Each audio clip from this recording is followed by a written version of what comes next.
Continuando con cinética química, la clase de hoy está dedicada a estudiar la influencia de la temperatura sobre la velocidad de las reacciones químicas. Gran parte de la clase la dedicaremos a la ecuación de Arrhenius. ¿Cómo afecta la temperatura a la velocidad de reacción? O en forma más amplia, ¿de qué depende la velocidad de reacción? Sabemos que la velocidad de reacción depende de varios parámetros, entre ellos la temperatura, pero también la concentración de las especies que participan en la reacción, del solvente y en algunos casos también de la fuerza iónica del medio. Entonces, lo que podemos hacer es separar un poco estas dependencias. Por un lado, plantear que la velocidad depende de la constante cinética, que a su vez esta depende de la temperatura, del solvente y a veces de la fuerza iónica, y también en función de la composición del medio. Por lo tanto, estudiar de qué manera la temperatura afecta a la velocidad de la reacción implica determinar de qué manera la temperatura afecta a la constante cinética. En este sentido, Arrhenius, que fue un físico y químico sueco y que ganó el Premio Nobel de Química en 1903, formalizó de alguna manera el efecto de la temperatura en la velocidad de las reacciones químicas en el año 1889, basándose de estudios experimentales, ¿sí? Observando de qué manera la constante cinética se ve afectada por cambios en la temperatura, propuso que la constante cinética K depende en forma exponencial de la temperatura mediante esta ecuación. Esta ecuación entonces es de origen empírico y fue determinada porque los datos experimentales ajustaban muy bien a ella. ¿Cuáles son los parámetros de esta ecuación?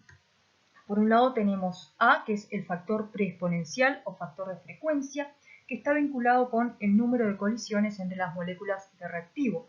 Vamos a profundizar un poco más en esto en la próxima clase sobre teorías. Este factor preexponencial o factor de frecuencia en la ecuación de Arrhenius se asume independiente de la temperatura, o sea que sería una constante, y sus unidades son las mismas que las de la constante cinética.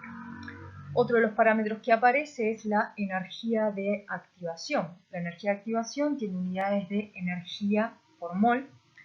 Para una reacción elemental podríamos definir que la energía de activación es la energía que deben tener los reactivos para dar lugar a la reacción, ¿sí? Mediante la generación de una especie activada, que sería el complejo activado. Esta energía es utilizada para debilitar los enlaces entre los reactivos y permitir un reordenamiento y formación de los productos. R es la constante universal de los gases, que va a tener unidades de energía por mol Kelvin, y T es la temperatura absoluta. Debemos tener cuidado al trabajar con esta ecuación porque la temperatura no la podemos utilizar en Celsius. Siempre es absoluta y por lo tanto vamos a utilizar Kelvin. Ahora bien, esta ecuación describe el comportamiento más común de lo que sucede con la velocidad de las reacciones al variar la temperatura. Partamos de la ecuación de Arrhenius, donde se observa una dependencia exponencial de la constante cinética respecto a la temperatura. Vamos a linealizar esta ecuación. Para ello, aplicamos logaritmo a ambos lados. Y obtenemos la siguiente ecuación. Logaritmo de la constante cinética es igual al logaritmo del factor preexponencial menos energía de activación sobre R por 1 sobre la temperatura. Recordemos que tanto el factor preexponencial como la energía de activación son independientes de la temperatura. Por lo tanto, si nosotros graficamos logaritmo de la constante cinética en función del inverso de la temperatura, deberíamos obtener una recta, cuya ordenada en el origen corresponde a logaritmo del factor preexponencial y la pendiente a menos energía de activación sobre R. Dado que la energía de activación es positiva, la pendiente tendrá un valor negativo. Este tipo de gráfico se llama gráfico de Arrhenius y nos permite, a partir de datos experimentales de constante cinética en función de la temperatura, determinar si una reacción cumple con la ecuación de Arrhenius y además determinar los parámetros de la ecuación, es decir, el factor exponencial a partir del valor de la ordenada en el origen y el valor de la energía de activación a partir de la pendiente del gráfico. Para la mayoría de las reacciones químicas, la constante cinética depende en forma exponencial de la temperatura, y esto se va a ver reflejado por la ecuación de Arrhenius. Lo que vamos a hacer ahora es analizar la dependencia de la constante cinética con la temperatura, variando la energía de activación de la reacción. Lo que tenemos aquí graficado son las curvas correspondientes a la constante cinética en función de la temperatura para tres energías de activación diferentes. Bien, la de curva roja es la de menor energía de activación, luego le sigue la verde y finalmente la azul es la que tiene una mayor energía de activación. Un primer análisis que podemos hacer es ver qué es lo que sucede a medida que la temperatura aumenta. Cuando la temperatura aumenta, el valor de la energía de activación sobre RT disminuye, de forma tal de que cuando la temperatura es lo suficientemente elevada, el valor de EA sobre RT tiende a 0 y por lo tanto E a la menos EA sobre RT tiende a 1 y en esos casos la constante cinética va a tender al factor preexponencial. Por eso observamos que a medida que la temperatura aumenta, el valor de la constante cinética se va volviendo cada vez más independiente de la temperatura y tiende asintóticamente al valor del factor preexponencial. Bien, algo más que podemos analizar es que a medida que la temperatura disminuye, el factor EA sobre RT aumenta y por lo tanto mayor es la dependencia de la constante cinética con la temperatura. Esto lo vemos en la zona de menor temperatura, donde hay un claro aumento de la constante cinética con la temperatura. Si nosotros ampliamos esta zona, vemos que en realidad el gráfico es sigmoide, es decir, que presenta un punto de inflexión y un cambio de concavidad. ¿Cómo podemos determinar ese punto de inflexión? Haciendo la derivada segunda de la constante cinética con respecto a la temperatura e igualando a 0. Haciendo esto, determinamos que ese punto de inflexión se da a una temperatura que tiene un valor de energía de activación sobre 2R y el valor de la constante cinética en el punto de inflexión es A sobre E a la 2.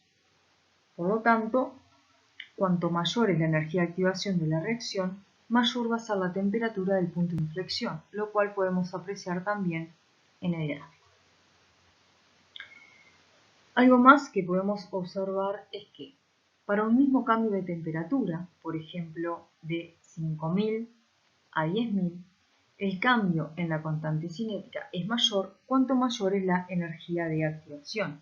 Por ejemplo, para la curva que corresponde a la mayor energía de activación, que es la azul, el valor de la constante cinética pasaría, estamos a 5000, de un valor por aquí entre 0,5 y 0,6 hasta un valor que corresponde a la temperatura de 10.000, que estaría por encima de 0,7. O sea que el cambio realmente es significativo. Sin embargo, para la curva que tiene la menor energía de activación, que es la roja, un cambio de temperatura de 5000 a 10.000 implica un cambio mucho menor.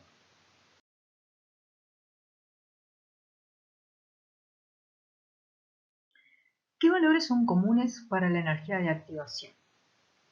La mayoría de las reacciones tienen energías de activación en el rango de 10 a 100 kilocalorías por mol. Podemos entonces, a partir de estos valores de energía de activación, calcular el rango de puntos de inflexión para la curva de la constante cinética en función de la temperatura que vimos en la diapositiva anterior. Como vimos, la temperatura de inflexión la calculábamos como la energía de activación sobre 2 por R, y obtenemos así que, para la mayoría de las reacciones, el punto de inflexión está entre 2500 y 25.000 Kelvin.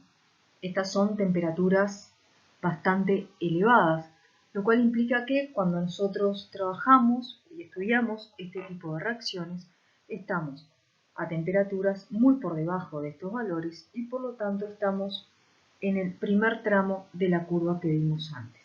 Por lo tanto, trabajamos en situaciones donde la constante cinética está bastante alejada del valor del factor preexponencial, que es el que tiende a temperaturas bastante altas. Sin embargo, cuando en las reacciones participan especies como átomos y radicales, los valores de energía de activación son muy bajos, en el entorno de 0 a 10 kilocalorías por mol. En estos casos, la temperatura del punto de inflexión va a ser menor a 2500 Kelvin. Por lo tanto, en las temperaturas en las cuales nosotros solemos trabajar, ¿no? Incluso temperaturas relativamente altas pero accesibles, el valor de la constante cinética va a ser próximo al del valor del factor preexponencial. Entonces, lo que sucede es que para este tipo de reacciones, el factor preexponencial deja de ser independiente de la temperatura y se observa cierta dependencia con ella.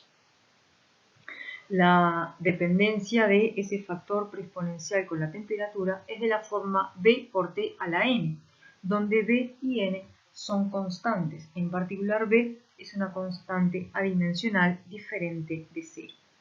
Por lo tanto, para este tipo de reacciones no se va a ver el cumplimiento de la ecuación de Arrhenius. Sin embargo, la constante cinética va a tener una función de dependencia de la temperatura diferente a la de Arrhenius, que va a ser la que tenemos aquí, B por T a la N por E a la menos E sobre RT. Por lo tanto, si nosotros aplicamos logaritmo de la constante en esta ecuación, como hacemos habitualmente con Arrhenius, llegamos a la ecuación que tenemos aquí, menos E sobre RT más N por el logaritmo de T más logaritmo de B. ¿Qué es lo que podemos concluir a partir de esta ecuación? Que si nosotros graficamos el logaritmo de la constante cinética en función del inverso de la temperatura, no vamos a obtener una recta como ocurre con la ecuación de Arrhenius. Lo que vamos a obtener es una curva. Comúnmente se utiliza una regla que vincula un determinado aumento de temperatura con un determinado cambio en la velocidad de la reacción. Esta regla implica que cada 10 grados que aumenta la temperatura, la velocidad de la reacción se duplica. Sin embargo, debemos considerar que es simplemente una aproximación que se cumple cuando trabajamos con reacciones que tienen energías de activación en el rango comprendido entre 10 y 15 kilocalorías por mol y para temperaturas aproximadamente de 300 Kelvin. Para analizar esto, veamos la tabla que hay aquí, donde tenemos reacciones con diferentes valores de energía de activación que van de 10 a 30 y además el cociente de las constantes cinéticas K2 sobre K1. Estas constantes cinéticas fueron determinadas. K1 a la temperatura T1 de 300 Kelvin, que es 27 grados Celsius, y K2 a 310 Kelvin, es decir, 37 grados Celsius. Bien, entonces, si el cociente entre K2 y K1 es de aproximadamente 2, eso implica que el cociente entre las velocidades también va a ser 2 y por lo tanto ese aumento de temperatura de 10 grados logró duplicar la velocidad de la reacción. Como vemos, para energía de activación de 10 y 13 kilocalorías por mol, el cociente de las constantes es 1,7 y 2, por lo tanto cumplirían aproximadamente con la regla. Sin embargo, cuando pasamos a reacciones con energías de activación superiores, por ejemplo de 20 y 30 kilocalorías por mol, el cociente de K2 sobre K1 se va apartando de 2, observándose para 20 kilocalorías por mol un cociente de 2,9 y para 30 de 3,8. Por lo tanto, si bien esta regla es útil, debemos tener en cuenta que es una aproximación que podemos aplicar en determinadas condiciones. Analizaremos ahora la influencia de la temperatura sobre la velocidad de reacción, teniendo en cuenta diferentes valores de energía de activación y diferentes rangos de temperatura. En esta tabla tenemos tres niveles de energía de activación, 10.000, 40.000 y 70.000 calorías, y por otro lado diferentes temperaturas, expresadas en grados Celsius, 0, 400, 1000 y 2000. Y tenemos lo que llamamos elevación de temperatura, que es el aumento de temperatura necesaria para duplicar la velocidad de reacción para estas tres energías de activación y para cada nivel de temperatura. Comencemos analizando el caso de una energía de activación de 10.000 calorías cuando nos encontramos a 0 grados Celsius. Para duplicar la velocidad de reacción necesito aumentar la temperatura en 11 grados. Si analizamos esta situación vemos que es similar a lo que observamos en la regla de la transparencia anterior, es decir, tengo un aumento de prácticamente 10 grados para una energía de activación que se encuentra dentro del rango de 10.000 y 15.000 calorías por mol y a una temperatura de 0 grados Celsius que corresponde a 273 Kelvin y es muy próxima a los 300 Kelvin que establecía la regla. Bien, ¿qué sucede ahora si estamos con una energía de activación de 40.000 calorías o de 70.000? Bueno, para duplicar la velocidad, ahora el incremento de temperatura desde 0 grados Celsius pasa a ser 3 y 2 respectivamente. ¿Qué significa esto? Que al aumentar la energía de activación, para lograr duplicar la velocidad necesito cada vez menores incrementos de temperatura. Si vemos lo que sucede para temperaturas más altas como 400.000 o 2.000, vimos que en todos los casos, a medida que aumenta la energía de activación, disminuye el incremento de temperatura necesario para duplicar la velocidad. Por lo tanto, ¿qué es lo que podemos concluir? Que cuanto mayor es la energía de activación de la reacción, más sensible es esta a cambios de temperatura, con lo que es lo mismo, para lograr un determinado efecto en la velocidad, el cambio de temperatura va a ser menor. Bien, analizaremos ahora esta otra tabla para ver qué es lo que pasa con la velocidad de reacción cuando aumentamos la temperatura. Tenemos nuevamente planteadas tres energías de activación, 10, 40 y 70. El rango de temperaturas es el mismo, va de 0 a 2000. Entonces, tomemos la energía de activación de 10.000 calorías. ¿Qué es lo que sucede aquí? La velocidad es de 10 a la 48. ¿Qué sucede si aumentamos la temperatura a 400? La velocidad de reacción, obviamente, al aumentar la temperatura, aumenta a 7 por 10 a la 52. Ahora, si seguimos aumentando la temperatura, la velocidad también aumenta, pero cuanto mayor es la temperatura, menor es el incremento en la velocidad de la reacción. Y esto se cumple también para energías de activación más altas, como 40.000 o 70.000 calorías. Entonces, a partir de este análisis, ¿qué es lo que podemos concluir? Que cuanto mayor es la temperatura, menor es el efecto de un cambio en esta sobre la velocidad de reacción. Es decir que a temperaturas bajas, un cambio de temperatura influye mucho más en la velocidad de reacción que a temperaturas altas. Analizaremos ahora cómo podemos, a partir del valor de la constante cinética a una determinada temperatura, determinar el valor de esa constante cinética a una temperatura diferente. Supongamos que tenemos la reacción de A para dar B, cuya energía de activación vale EA. Para esta reacción, conocemos la constante cinética a la temperatura T1, que denominamos K1, y deseamos conocer el valor de la constante cinética a T2, es decir, queremos determinar K2. ¿Cómo podemos hacer para esto? Bien, en primer lugar, planteamos la ecuación de Arrhenius linealizada para ambas temperaturas.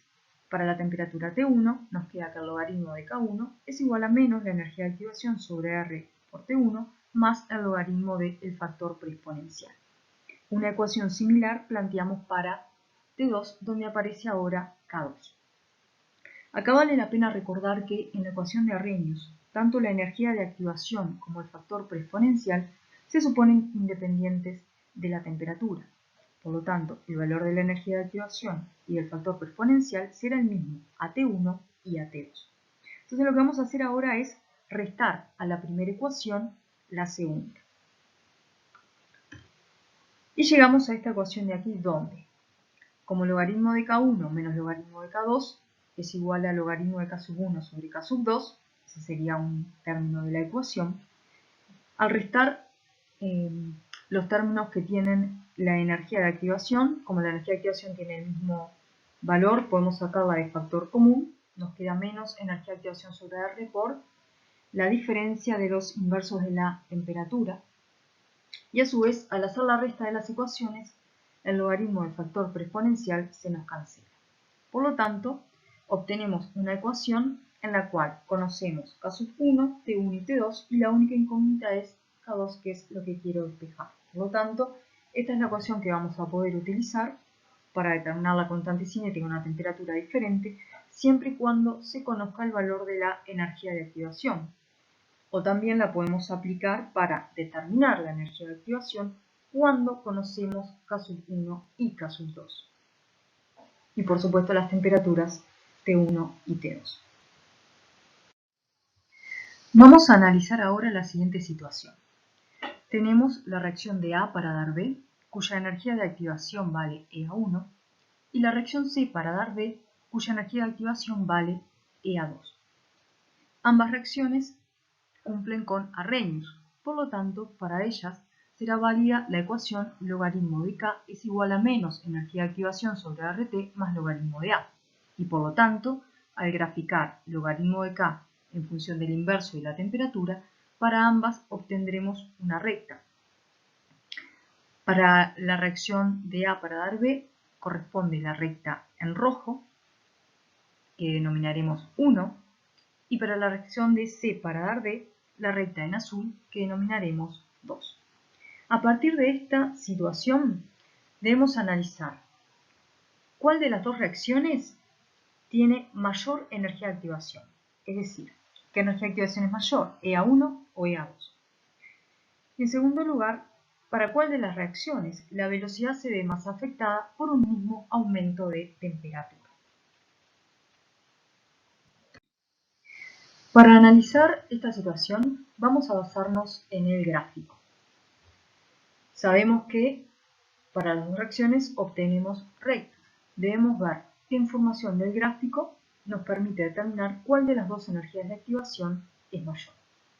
Y para ello observamos que la pendiente del gráfico es igual a menos el valor de la energía de activación sobre R. Entonces, aquel gráfico que tenga un mayor valor de pendiente corresponderá a la reacción que tiene una mayor energía de activación. En este caso, la reacción 1 en rojo presenta una mayor pendiente y por lo tanto la energía de activación de la reacción 1 es mayor a la energía de activación de la reacción 2. Para analizar ahora sobre cuál de las dos reacciones un mismo cambio de temperatura tiene mayor efecto sobre la velocidad, consideremos dos temperaturas, T y T', donde T es menor a T'. Vamos a ubicar en el gráfico el valor de 1 sobre T y luego el valor de 1 sobre T'. En la medida que T' es mayor a T, entonces 1 sobre T' va a ser menor que 1 sobre T. Luego lo que vamos a hacer es intersectar estas temperaturas con ambas curvas y veremos el efecto que tiene sobre ordenadas, es decir, sobre el valor del logaritmo de K. Para la reacción 1 en rojo, la llave muestra la variación del logaritmo de K debido a ese cambio de temperatura de T a T'. A su vez, para la reacción 2 en azul, la llave en azul muestra el cambio ocurrido sobre el logaritmo de K para este mismo cambio de temperatura. Como podemos ver, el efecto en la reacción 1 es mucho mayor que en la reacción 2. Por lo tanto, para la reacción que tiene una mayor energía de activación, un mismo cambio de temperatura provoca un mayor cambio en el logaritmo de la constante cinética y por ende en el valor de la velocidad de reacción.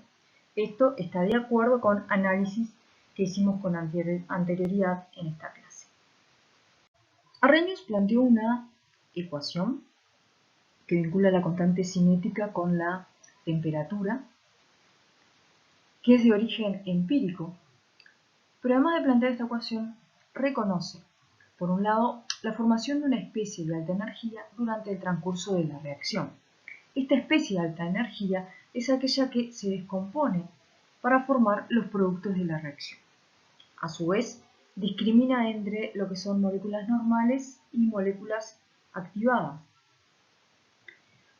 es decir, aquellas moléculas que tienen la energía suficiente para reaccionar. Por otra parte, plantea que es necesario alcanzar cierta energía para la formación de esta especie activada. Esa energía es la denominada energía de activación y tiene un valor mayor a 0. ¿Cuál es la importancia de disponer de la ecuación de Arrhenius? Bueno, por un lado nos va a permitir determinar la energía de activación de diferentes reacciones.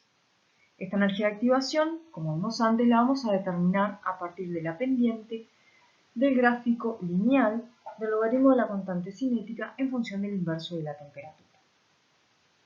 Además, si nosotros conocemos la constante cinética de una reacción química a una temperatura determinada y conocemos además la energía de activación de esta reacción, es posible, a partir de la ecuación de Arrhenius, determinar la constante cinética a cualquier otra temperatura. Por otra parte, Arrhenius permite describir el comportamiento molecular y de la constante cinética, aspectos que vamos a profundizar en la próxima clase sobre teorías de la velocidad de reacción. Y desde el punto de vista teórico plantea el concepto de barrera de energía, es decir, una barrera de energía que las moléculas de reactivo deben superar para poder generar esa especie de alta energía que da lugar luego a los productos de la reacción.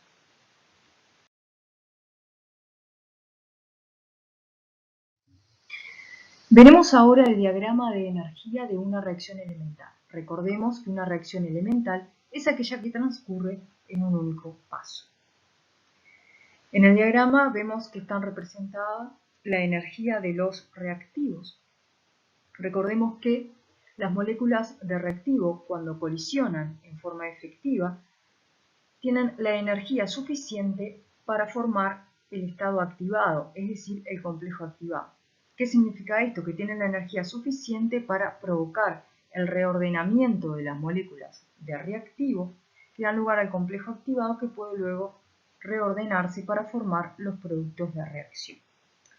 La diferencia de energía entre el estado activado y los reactivos es la energía de activación de la reacción, que tiene un valor positivo.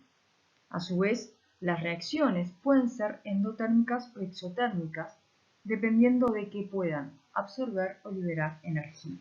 En el ejemplo mostrado aquí, la energía de los productos es menor a la energía de los reactivos, por lo tanto la reacción es exotérmica y la variación de entalpía asociada va a tener un valor negativo. A su vez, esta variación de entalpía va a ser igual a la diferencia de las energías de activación EA1 y EA-1. Supongamos que A y B son los reactivos de la reacción, AB asterisco es el complejo activado y AB el producto. En función de esto podemos estar frente a dos situaciones, que la reacción sea endotérmica o que la reacción sea exotérmica. En el diagrama de la izquierda vemos el diagrama de energía, donde la energía de los productos es superior a la de los reactivos. Por lo tanto, la reacción absorbe energía del medio y por lo tanto es una reacción endotérmica. En este caso, la energía de activación, que es la diferencia entre la energía del complejo activado y los reactivos, tiene un valor positivo. A la derecha vemos el diagrama en el cual la energía de los productos es menor a la energía de los reactivos. Por lo tanto, esta reacción libera energía y por lo tanto es exotérmica. Aquí vemos nuevamente que la energía de activación es positiva. Por lo tanto, debemos destacar que independientemente de que la reacción sea endotérmica o exotérmica, la energía de activación siempre tiene un valor positivo. ¿Qué reacciones cumplen con el modelo propuesto por Arrhenius? En primer lugar, las reacciones elementales. Estas reacciones ocurren en una sola etapa e implican la colisión de 2 o hasta 3 moléculas de reactivo y tienen una energía de activación positiva.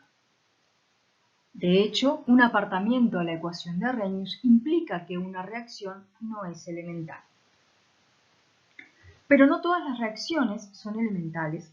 Hay reacciones que transcurren mediante un mecanismo de reacción.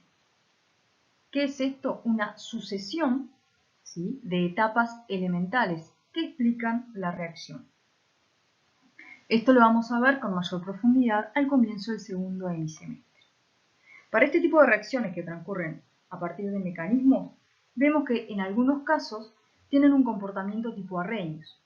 ¿Qué implica esto? Que el gráfico del logaritmo de la constante cinética de la reacción, en función del inverso de la temperatura, es lineal.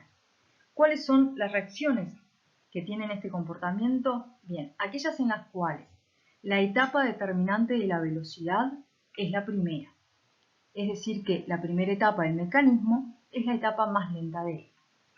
Y además, aquellas reacciones en las cuales la constante global del mecanismo es productoria de constantes de etapas del mismo. ¿Por qué decimos esto? Porque cuando una reacción transcurre mediante un mecanismo, podemos definir una constante global que involucra constantes cinéticas de las diferentes etapas. Veamos ahora un ejemplo. Tenemos aquí la reacción de el yoduro con persulfato para formar yodo y sulfato. Esta es la reacción que vamos a utilizar en el laboratorio para estudiar la influencia del efecto de la temperatura sobre la velocidad de reacción. Sabemos que esta reacción no es elemental, sino que transcurre mediante un mecanismo que involucra dos etapas. La primera etapa es lenta y la segunda etapa es muy rápida. En la primera, el yoduro reacciona con persulfato para formar un intermediario de reacción y esta etapa tiene asociada una constante cinética K1. La segunda etapa involucra la reacción del intermediario formado en la primera con el yoduro para formar los productos de la reacción, yodo y sulfato.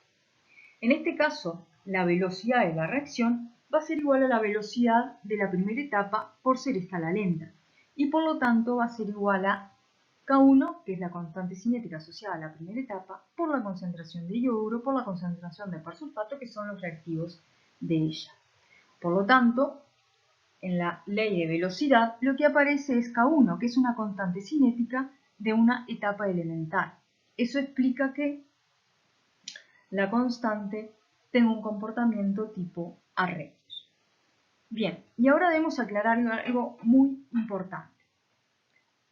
Cuando una reacción es elemental, el gráfico del logaritmo de la constante cinética en función del inverso de la temperatura es lineal y tiene pendiente negativa, de forma tal que la energía de activación sea positiva. Sin embargo, para una reacción que no sabemos si es elemental o no, al observar un gráfico lineal, esto no va a implicar que la reacción sea elemental. ¿Por qué? Porque podemos estar en la situación indicada antes, o sea, reacciones que transcurren mediante un mecanismo en la cual la etapa determinante de la velocidad es la primera, o la constante global resulta productoria de constantes cinéticas de etapas del mecanismo. Focalicémonos ahora en aquellas reacciones que transcurren mediante un mecanismo en las cuales la constante cinética global es igual a una productoria de constantes cinéticas de algunas o todas las etapas del mecanismo de reacción. Por lo tanto, la constante cinética global va a ser igual a la productoria de K sub i a la alfa sub i. Para estos casos podemos definir una energía de activación aparente, ¿sí? EA aparente, como la sumatoria de alfa sub i por EA sub i. Es decir, esta energía de activación aparente es una combinación de energías de activación de las etapas cuya constante cinética aparece en la constante global. Por lo tanto, no es en sí una energía de activación, porque no corresponde a una única reacción o etapa elemental. De la misma forma, podemos definir un factor preexponencial aparente, A aparente, como la productoria del factor preexponencial de cada una de las etapas, nuevamente, cuya constante cinética aparece en la constante global, elevado a la alfa sub i. Tanto la energía de activación aparente como el factor preexponencial involucran energías de activación y factores preexponenciales de etapas elementales, que no dependen de la temperatura. Por lo tanto, estos dos parámetros tampoco dependerán. Se puede demostrar que la constante global es igual al factor preexponencial aparente por E elevado a la menos energía de activación aparente sobre RT. Es decir, que podemos plantear la ecuación de Arrhenius con estos parámetros aparentes. A su vez, si linealizamos esta ecuación, vemos que el logaritmo de K de la constante global en función del inverso de la temperatura va a tener un comportamiento lineal de cuyo gráfico vamos a poder determinar la energía de activación aparente para la reacción a partir de la pendiente y el factor preexponencial a partir de la ordenada en el origen. El desarrollo de esta demostración la van a encontrar en la guía de laboratorio, en la práctica que estudia el efecto de la temperatura sobre la velocidad de las reacciones, por lo que no lo desarrollaremos aquí. Vamos a hacer un ejemplo concreto, donde la constante global para una determinada reacción es K1 por K2 sobre K3.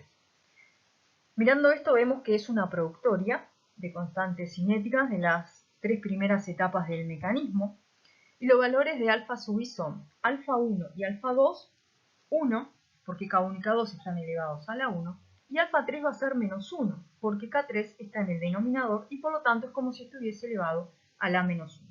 En función de la expresión de la constante cinética global, podemos plantear la energía de activación aparente, ¿sí?, en función de la definición que vimos antes, y nos quedaría como EA1 más EA2 menos EA3. Restamos la energía de activación de la tercera etapa porque alfa sub 3 valía menos 1.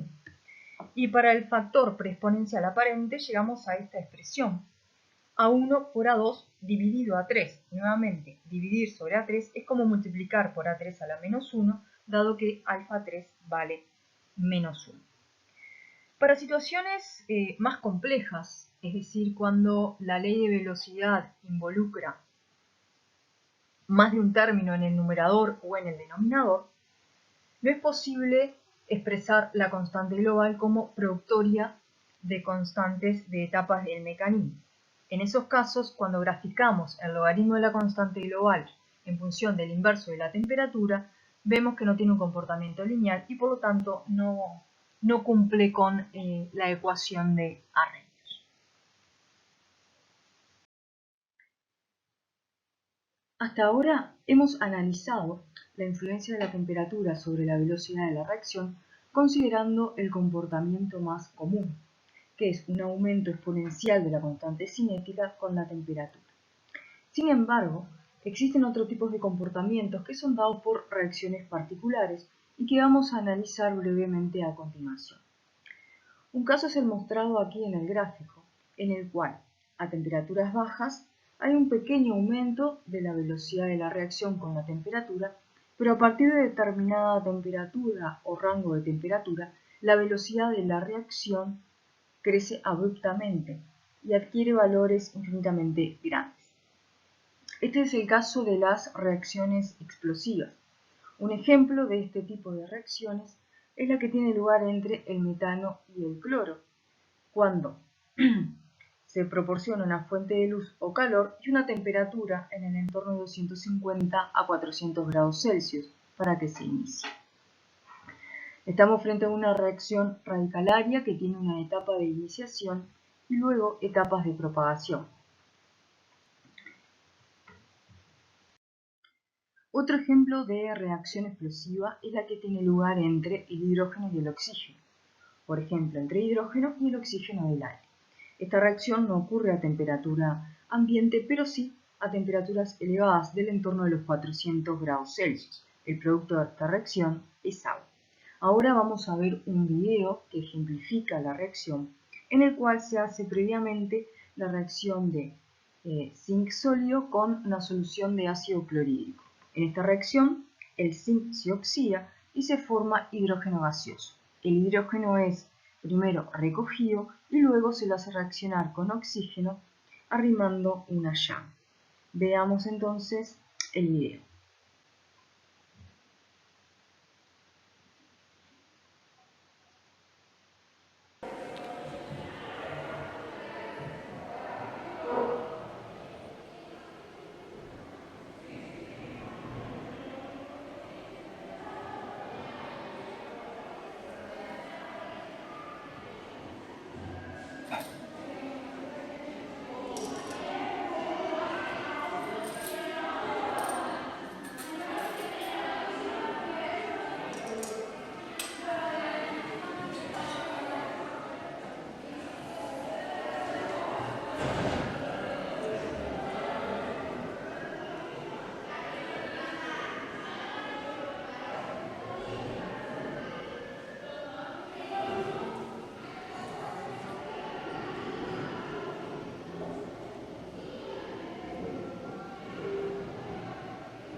otro caso se presenta con las reacciones con cambio de mecanismo. Lo que se observa muchas veces es que hay un cambio en la forma en que la velocidad depende con la temperatura, como se ejemplifica en este gráfico. Muchas veces al realizar el gráfico de Arrhenius, es decir, el logaritmo de la constante cinética en función del inverso de la temperatura, vemos que hay un apartamiento y se obtiene una curva. Sin embargo, en tramos de esa curva sí hay un comportamiento lineal. Sería una situación en la cual en determinado rango de temperaturas prevalece una reacción con una determinada energía de activación y en otro rango de temperaturas prevalece otra reacción con otro valor de energía de activación. Un ejemplo podría ser el de reacciones competitivas. Por ejemplo, A reacciona para dar B con una constante cinética K1, pero a la vez A puede reaccionar para dar C con una constante cinética K2. Entonces, vamos a analizar este ejemplo considerando que la energía de activación 1 es mayor a la energía de activación 2. Entonces vamos a tratar de ver cuál de las dos reacciones predomina en cada rango de temperatura. Primero que nada tenemos que tener en cuenta que, independientemente de la temperatura, ambas reacciones, es decir, la de A para dar B y la de A para dar C, van a tener lugar en forma simultánea, pero a diferentes velocidades. Está planteada aquí la ley de velocidad para la desaparición de A, que va a ser la suma de las constantes cinéticas por la concentración de A. El orden respecto a A es 1, dado que ambas reacciones son elementales. Ahora bien, la ecuación linealizada de Arrhenius plantea que el logaritmo de K es igual al logaritmo del factor exponencial menos la energía de activación sobre RT. Y sabemos que la energía de activación de la reacción 1 es mayor a la energía de la reacción 2. Entonces, si graficamos el logaritmo de K en función del inverso de la temperatura para ambas reacciones, deberíamos obtener para la reacción 1 una recta con mayor pendiente que para la reacción 2, dado que la energía de activación de la 1 es mayor. Ahora bien, para hacer el análisis de cuál de las dos reacciones prevalece en cada intervalo de temperatura, vamos a considerar dos intervalos, del punto de intersección hacia la derecha y del punto de intersección hacia la izquierda. Entonces, en cada uno de esos intervalos, ¿cuál es la reacción que va a prevalecer? Es decir, ¿cuál va a tener mayor velocidad? Bueno, aquella para la cual el logaritmo de K tenga valores superiores. Entonces, si consideramos el rango a temperaturas bajas, es decir, a valores de 1 sobre T elevados, estamos en la zona del punto de intersección hacia la derecha, la reacción que tiene un mayor valor de logaritmo de K y por lo tanto de la velocidad es la reacción 2. Por lo tanto, en este rango va a prevalecer la reacción 2, que sería la formación de C. A su vez, a temperaturas elevadas, es decir, a valores de 1 sobre T bajos, del punto de intersección hacia la izquierda, la reacción que va a tener mayores valores del logaritmo de K y por lo tanto de velocidad va a ser la U.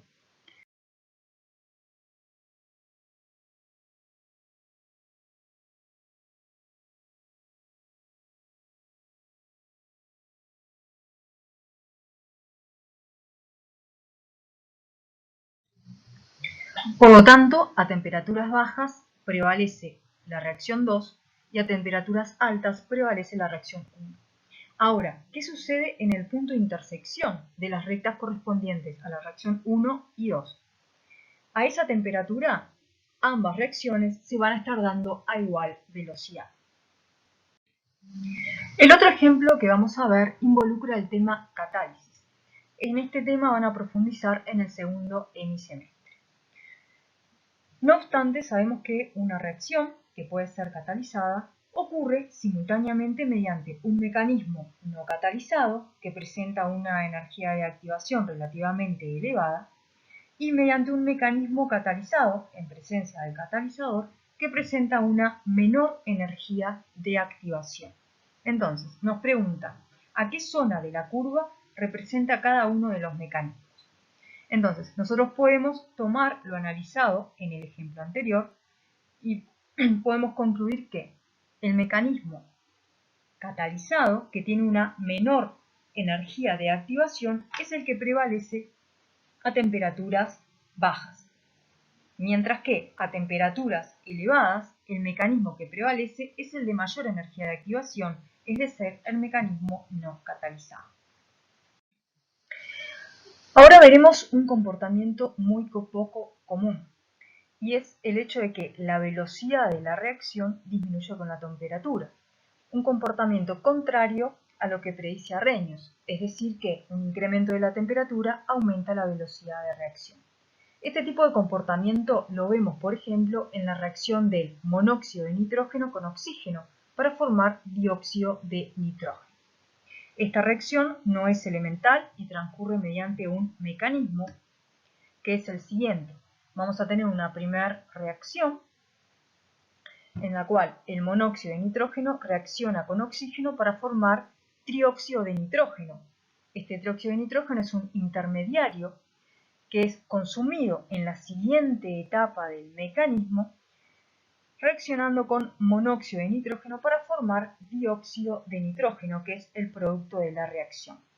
Sabemos que la primera reacción es un equilibrio del cual conocemos la constante de equilibrio y la variación de entalpía estándar. Y para la segunda reacción conocemos la constante cinética, K2, y la energía de activación correspondiente. A partir de este mecanismo de reacción es posible determinar la velocidad de reacción. Como les decía anteriormente, una vez que hayamos estudiado mecanismos de reacción, hacerlo va a ser muy sencillo.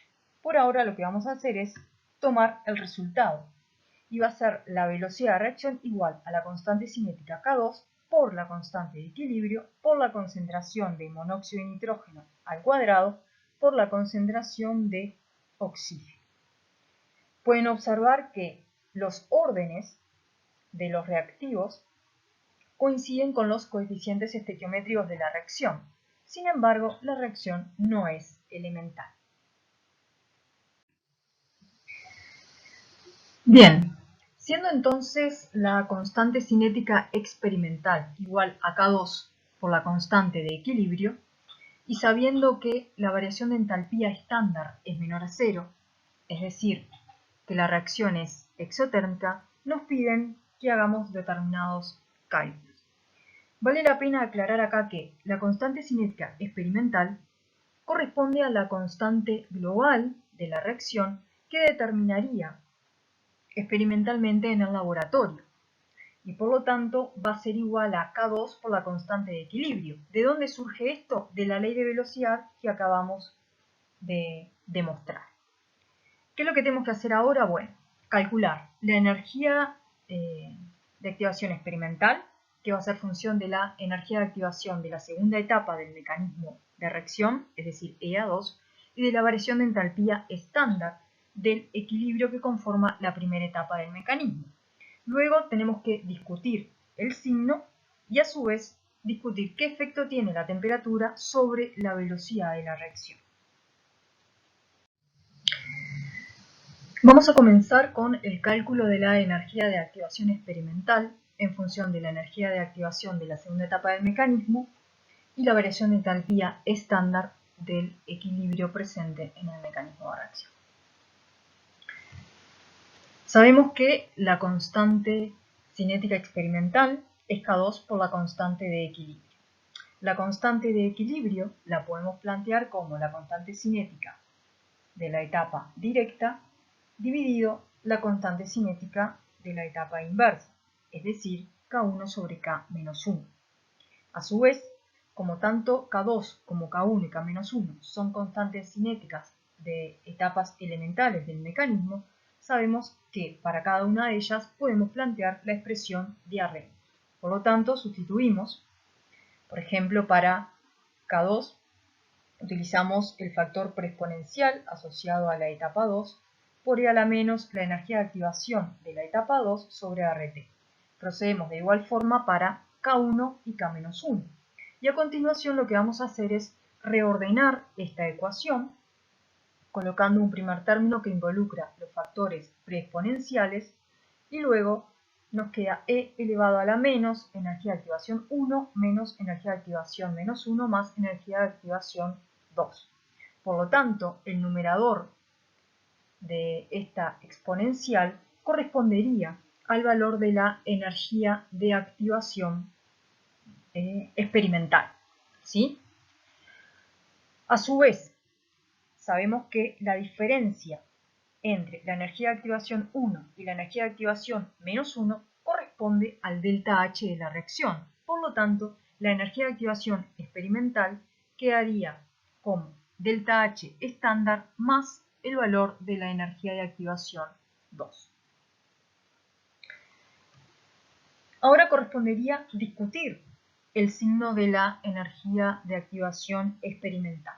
Para ello tenemos que recordar que la energía de activación 2, por ser la energía de activación de una etapa elemental, tiene un valor positivo.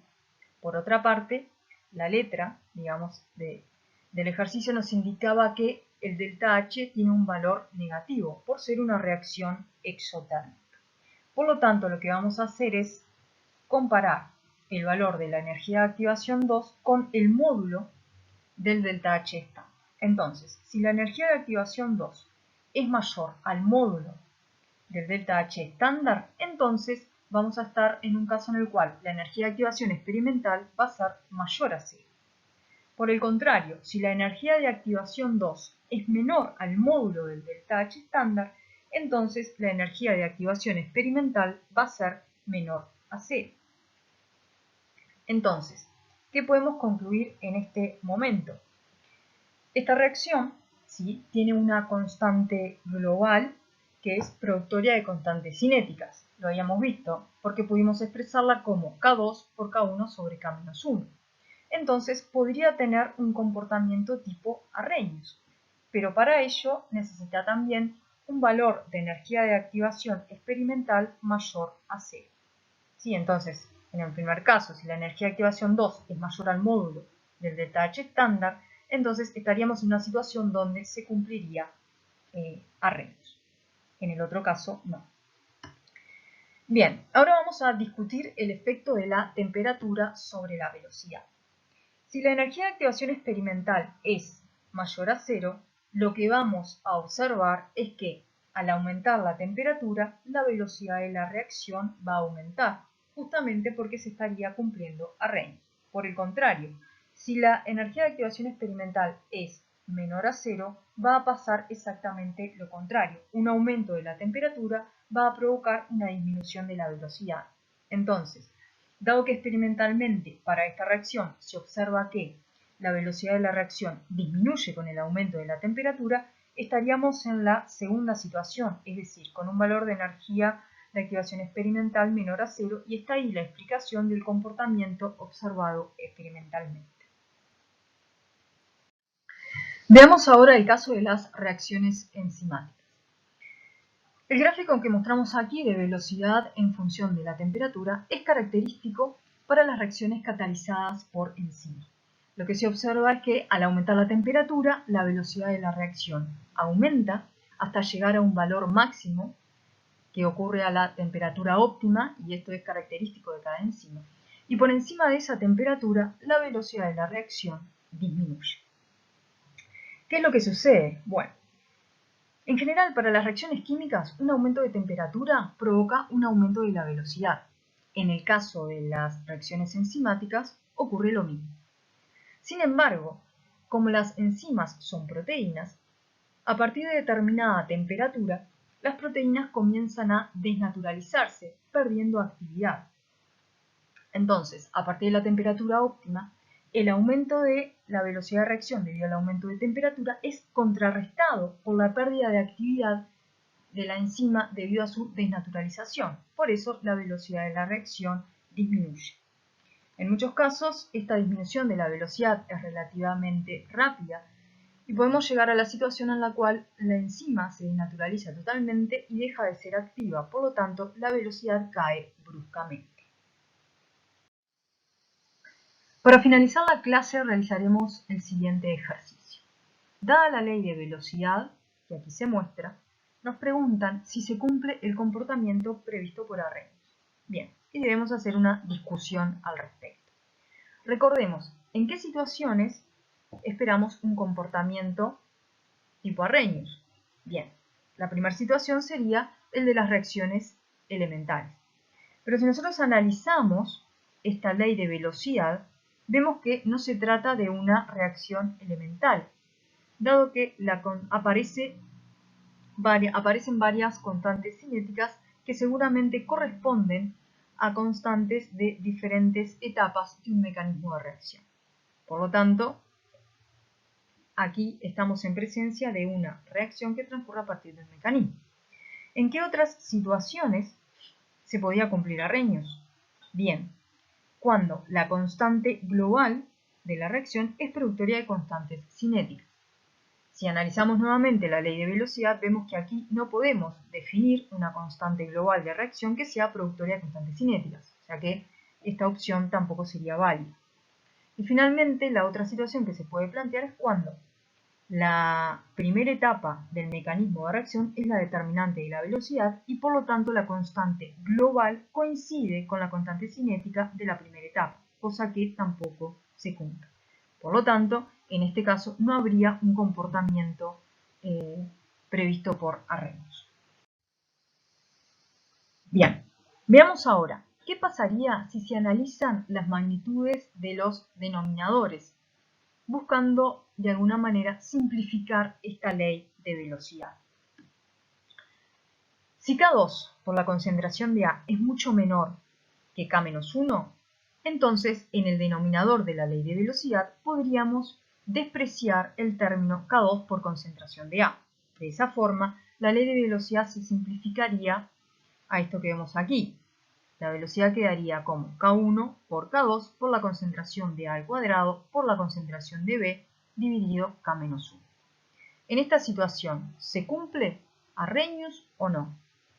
Bien, a partir de esta nueva ley de velocidad vemos que la constante global, en este caso, sería K1 por K2 sobre K-1, lo cual es una productoria de constantes cinéticas de etapas del mecanismo. Entonces, en principio, podría cumplirse Arrhenius. ¿Qué es lo que restaría por analizar? El valor de la energía de activación aparente. En este caso, la energía de activación aparente sería EA1 más EA2 menos EA menos 1. Si la energía de activación aparente es positiva, entonces estaríamos frente a una situación en la cual esperaríamos un comportamiento tipo Arrhenius. ¿Qué sucede si K2 por la concentración de A es mucho mayor que K-1? Ahora, en el denominador, el término que podemos despreciar es K-1, y la ley de velocidad se simplifica a esta ecuación, K1 por la concentración de A por la concentración de B. Entonces, ahora, ¿se cumple o no Arrhenius? En esta situación se cumple Arrhenius. ¿Por qué? Porque la constante global de la reacción sería K1, que es la constante de una etapa elemental del mecanismo. Por lo tanto, K1 tiene un comportamiento tipo Arrhenius y en este caso también se cumpliría.